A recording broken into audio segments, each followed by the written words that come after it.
I got that. We got that one material.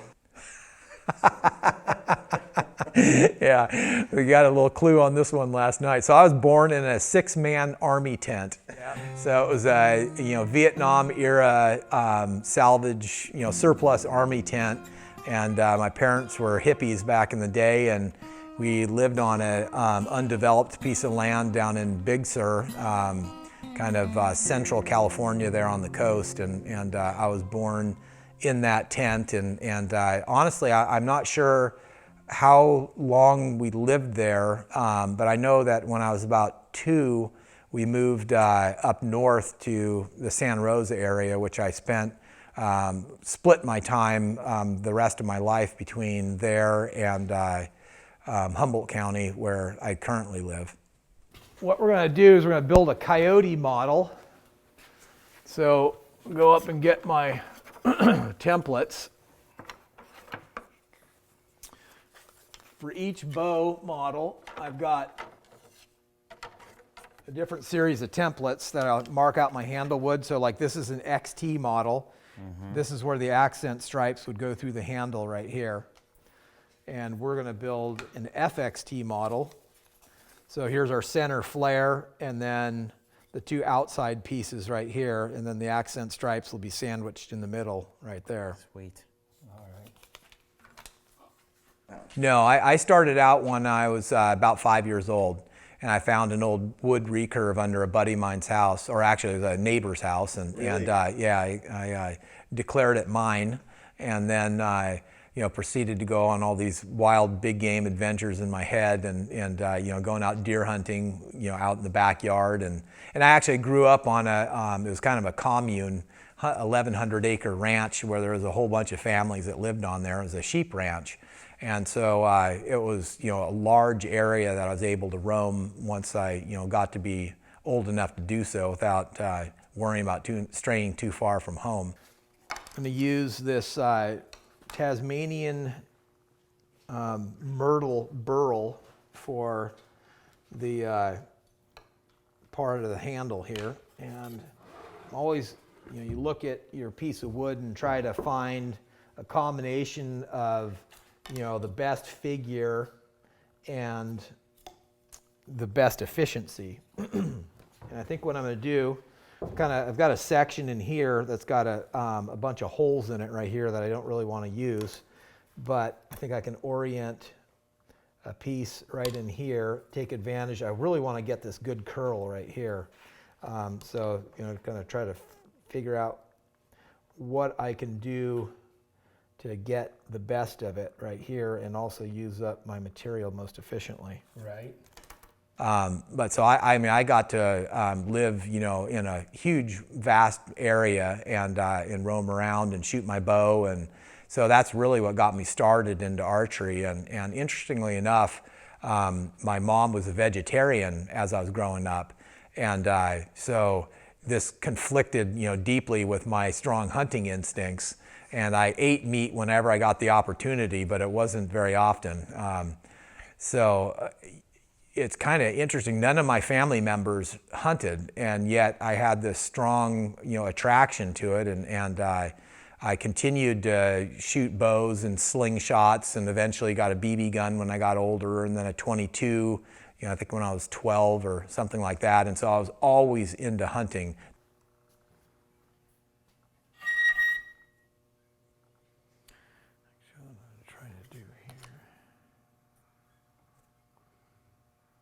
If I move this over a little bit, then I can get another piece for,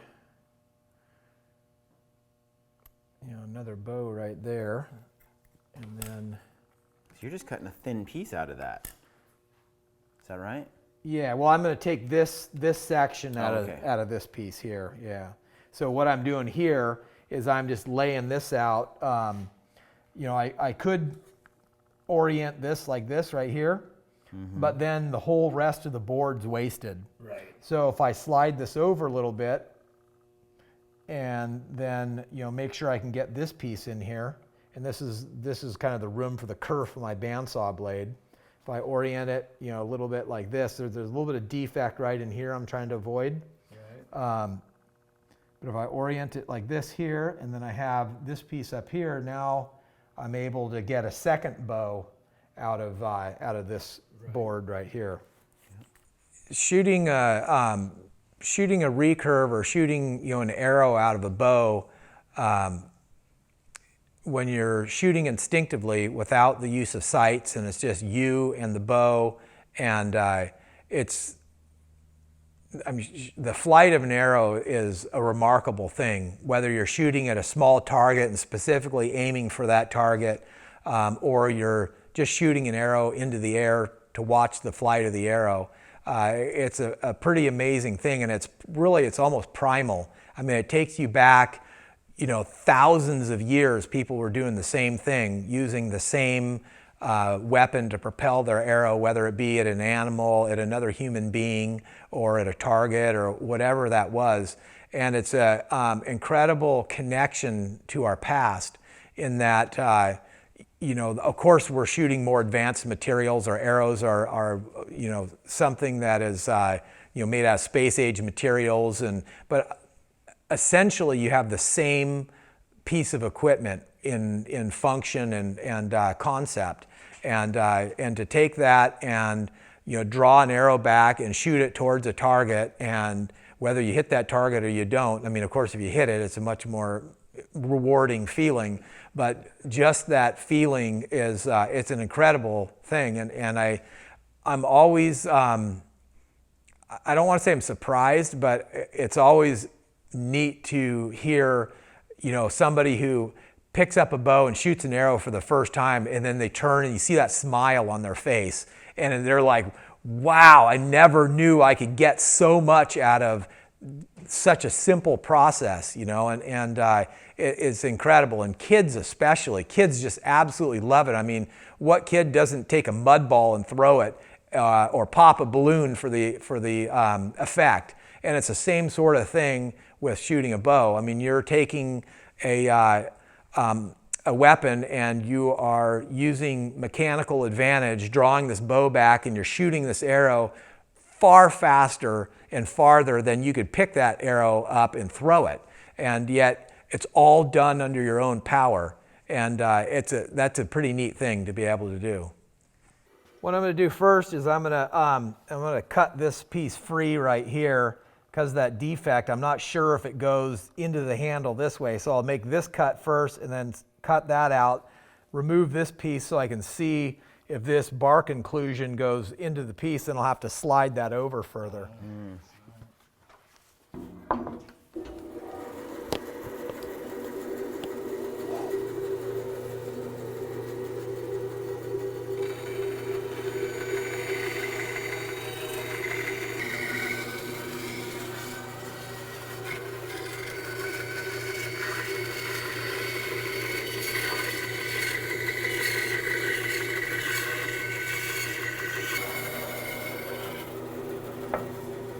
All right, we're good. So here's the front and back of the handle there. Now we'll cut out our middle piece.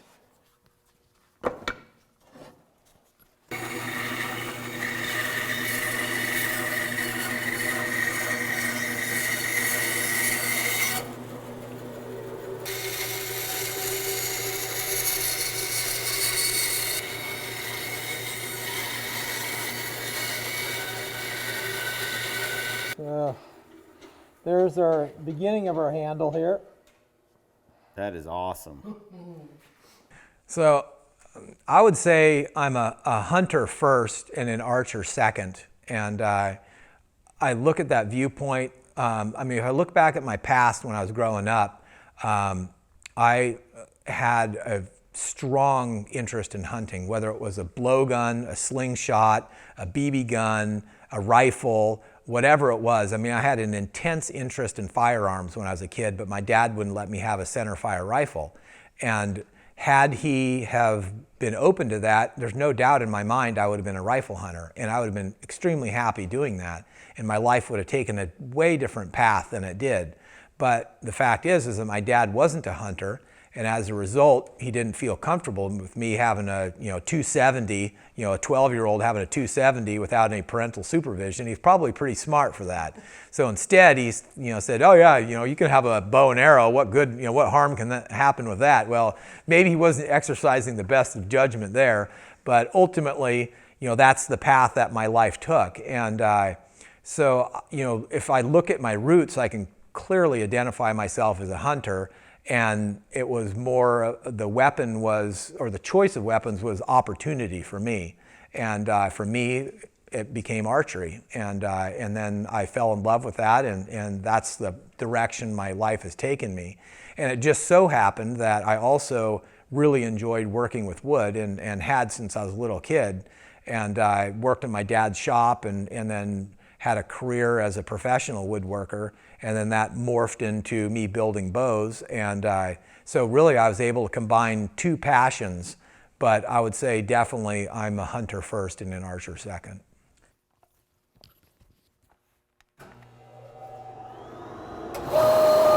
Yeah, I mean, you take a piece of metal, and it's certainly it's mined from the earth, and it is to a degree it's a natural product, but it's obviously much more worked and refined by man than a piece of wood is. I mean, that was a natural, living, growing thing that was cut down and dried and then built into a bow. And it's a pretty neat process to see a bow go from a tree to cut into a piece of wood, and then you lay out your piece of wood, and you're picking out the grain and the color and some woods for better performance from a performance standpoint, and then you're looking for aesthetic and the strength and the weight of the wood and all that. But you combine all that, and you really you get something that it's almost like a painting you could hang on your wall, but you have an effective tool that you can take out and use as a weapon or a tool to take an animal with. And it's pretty neat to be able to have basically a functional piece of art that you're taking along with you. Have allowed for the thickness of my accent stripes, so adjusting for the change in the radius of the curves. So we're going to fill that in with some accent stripes, and then we'll be off to the races. Wow. The wood even smells good, doesn't it? It smells for it.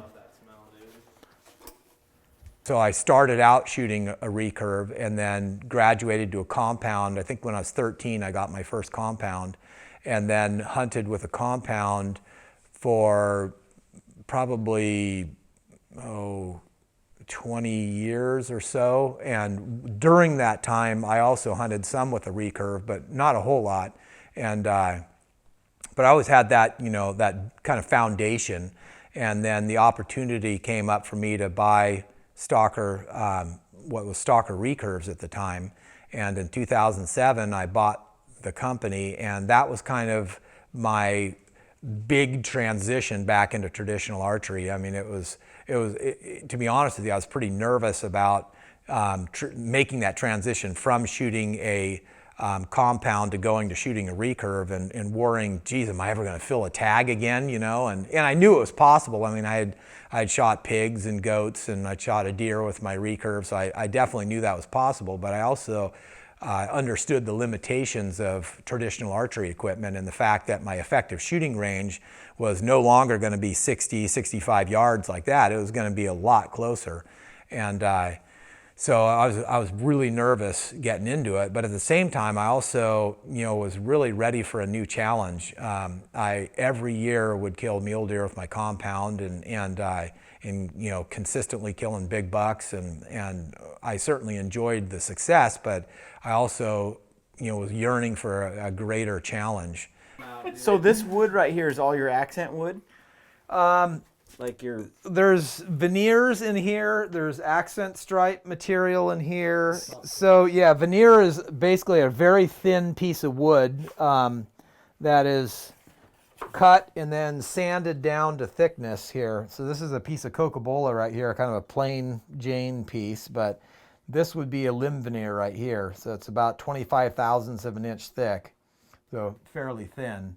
And you make them thin because a lot of the woods are not necessarily the best woods for the core material of your limb, so you want it as thin as possible so it doesn't really affect the performance of it. So if you have like yeah, it's just there for aesthetics. So a material like Coca-Cola is pretty heavy, which typically you don't want to put a really heavy wood in your limb core. You want to find something that's a little bit lighter. So this is a mosaic accent stripe in this one here.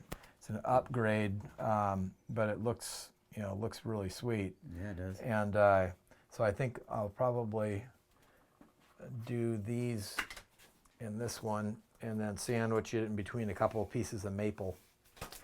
So I'll go over to the bandsaw here. It's an entirely different experience. I mean, for you're holding a compound as a colder metal piece, and it's much more like I would liken to a building, and then that's somewhat lifeless, and then you take and you hold a traditional bow, and I'm not bagging on compounds by any stretch. I mean, I shot one for years. I don't have any issue with them. I enjoy shooting a compound, so I don't want people to think that I've got a slant against compounds. It's not that at all. It's a different experience. And but with a bow, it's more like interacting with a piece of nature, and that's my impression and my feel about it. How do you keep track, Sal? Like you got bows and pieces and parts and limbs and. Dude, I'm so ADD. It's not even funny. That's why I have so many things. So many things going on. This breeds ADD very well. If I didn't have it before, I certainly. You developed it. Yep.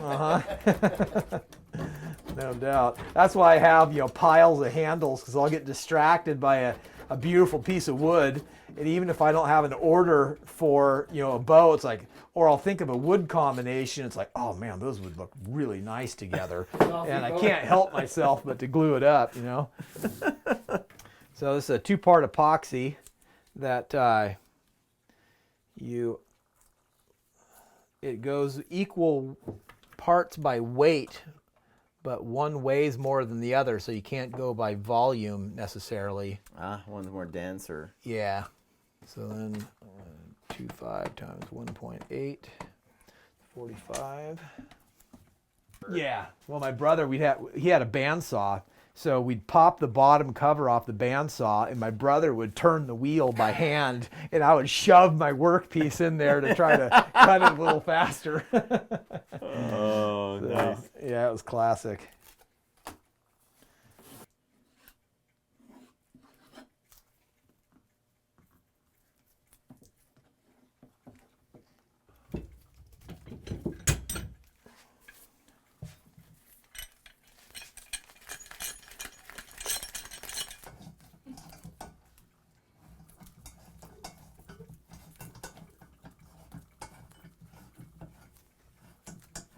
Seriously.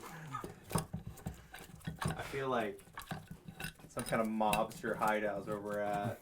Or we need like a chair underneath a bright light. Yeah. There are times when there's barely anything up there, too. Really? It's all Yeah. loaded up. I bought Stalker recurves in 2007, and at that time the company had been dormant for 9 or 10 years. So really I bought a brand that was dead.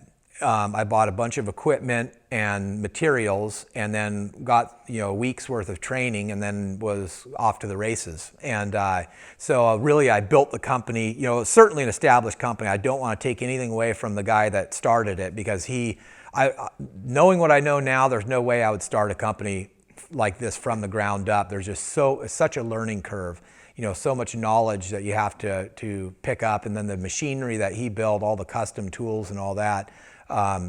It's a vast amount of information and what have you. But when I bought the company and started into traditional archery, it to me, of course, I had been more centered in the compound world and not as focused in the traditional archery part of the industry. But my impression is that the traditional archery industry has grown a lot and is continuing to grow as more people are looking for a greater challenge, that started out with a rifle and then maybe transitioned to a compound and then continuing to look for greater challenge of picking up traditional archery. And then I also think that the movies that have come out recently, the Hunger Games and all these movies that are glorifying shooting a bow and arrow, I think that has really helped out as well. And it's rekindled interest in people that maybe shot a bow in high school and then in PE and then hadn't shot one since, been 20-year gap, or kids, and I think it's been a fantastic thing for kids that a lot of young girls have gotten interested in shooting traditional archery as a result. So I think it's traditional archery, I think, has a really bright future. So now we're ready to cut out the sight window. Now we're ready to cut out the sight window, so I'm going to mark that out and then we'll bandsaw it out. Then I'm going to take this over to the bandsaw here and rough cut it, and then we'll route it out there. So I know I'm going to cut from about the top of this accent stripe coming down at an angle through here and then across on that cut there. For somebody who's looking to get into traditional archery, I got into it just blindly. I had a bow that happened to fortunately be light enough and draw weight. This was back in the day when you could go down to the hardware store and buy cedar arrows, 3 for $1. And so that's how I got into it, with complete ignorance and no internet and no books to teach me how.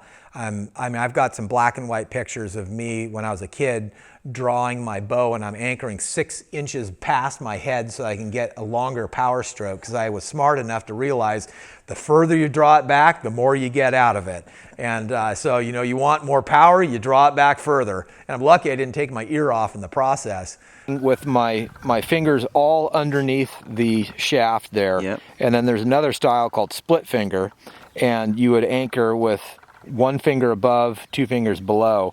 And this is the style that most archers That's what I did when I was a kid. Yeah, for years and years. And it's a more recent trend has gone to the 3 fingers under. And what that does is that puts the shaft of the arrow more directly under your eye. So it's more like shooting a shotgun, where you're using the point of the arrow to kind of help line up for your shot on the target. But for somebody who is interested in getting into traditional archery, fortunately, there's a lot more resources now than were available when I was growing up. There's several traditional archery suppliers that are traditional archery only, that are a great resource. Rocky Mountain Supply in Colorado is a full-service archery pro shop that also operates a website, and they're great as far as calling them and being able to get the right arrows for your bow. Three Rivers Archery also is another great resource as far as getting set up with the right equipment. There's a lot of information on YouTube, on getting started, and there's also some great DVDs on instructional archery for getting started shooting with the right form. Masters of the Bear Bow is a great DVD series. There's like maybe 4 or 5 different DVDs with a bunch of pro shooters that are and extremely experienced shooters that are giving tips on their specific shooting style and shooting form, and something like that is a great way to get started, so that that you're getting started and you're doing it in the right fashion.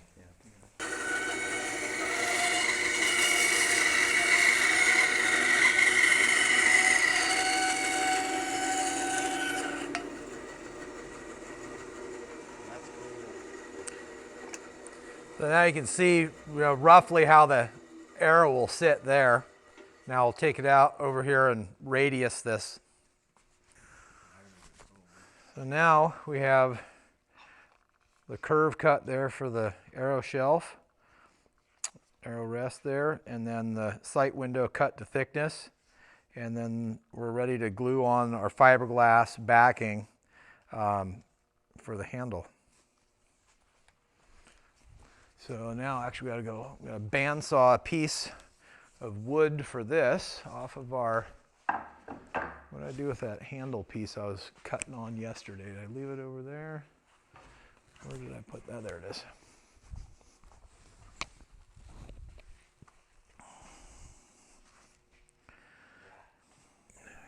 Just getting out in the woods for me and getting away from the phone ringing, from things I'm having to think about on a day-to-day basis at home, deadlines and all that is really, like, for me, that's my time in the mountains to unwind and to kind of reset, if you will.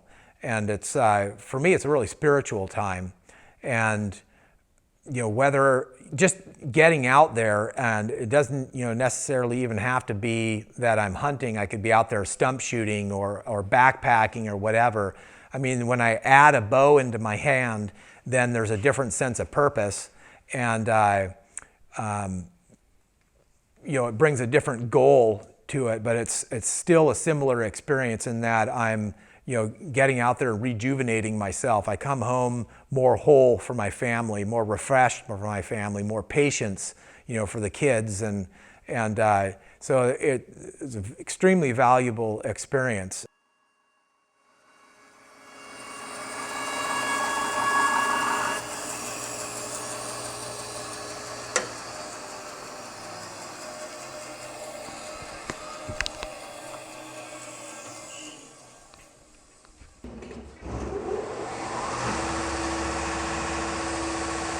So we're going to cut this down to about 30 thousandths there.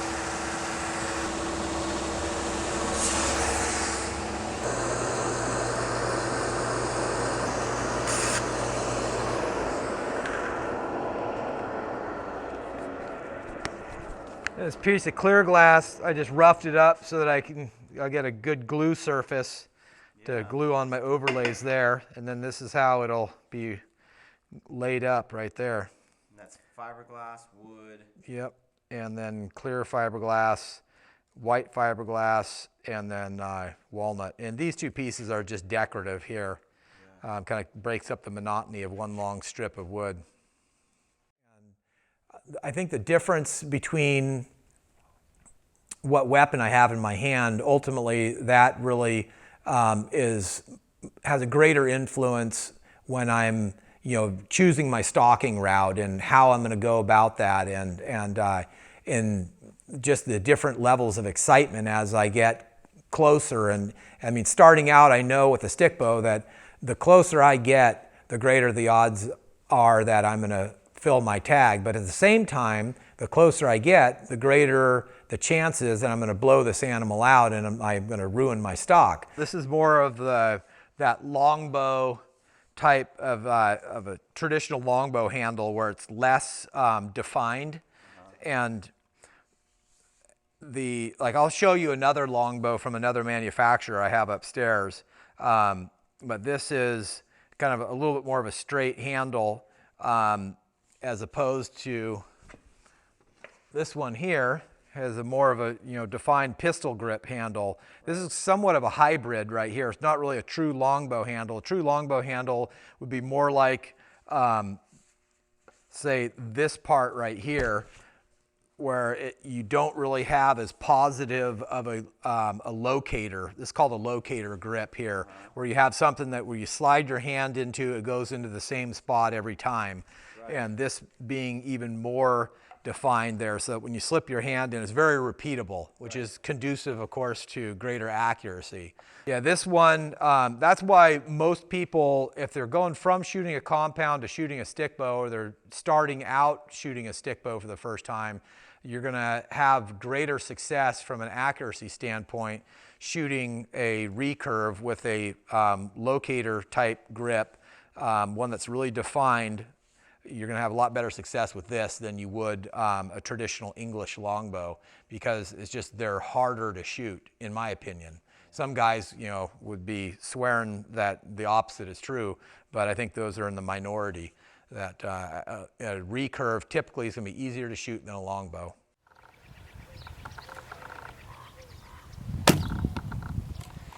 So it's quite a quandary there that you really have to choose your stalking route. You have to exercise patience. You have to, any decision that you make, even if you do everything completely right, there's so many factors that are stacked against you that can blow out a hunt, that that really your odds of success are so slim, yet at the same time you go into it with such optimism, hoping that you can pull this off. And in a way, I mean, it's almost, there's almost comparisons in life, in that, you can take lessons that you learn in the field and apply them to life and vice versa. I think that there's so much that you can learn with a stick bow in your hand. And I don't want to knock any weapon, but when you need to get, well inside the comfort zone of an animal that would, have a mountain lion pounce at him at that distance. I mean, the last 4 mule deer I shot in Colorado, 2 of them were measured, the distance that I shot them at were measured in feet rather than yards. And had I been a mountain lion, it literally would have been no wind up, just a pounce, and I'd have been on top of them. And to be that close to an animal that makes a living, staying out of range of big predators like that, it's an incredible experience. And the adrenaline, that you have coursing through your body when you close into that kind of distance where you could literally spit on the animal, it's exhilarating to say the least. Whether you fill your tag or you don't fill your tag, it's still an incredible experience.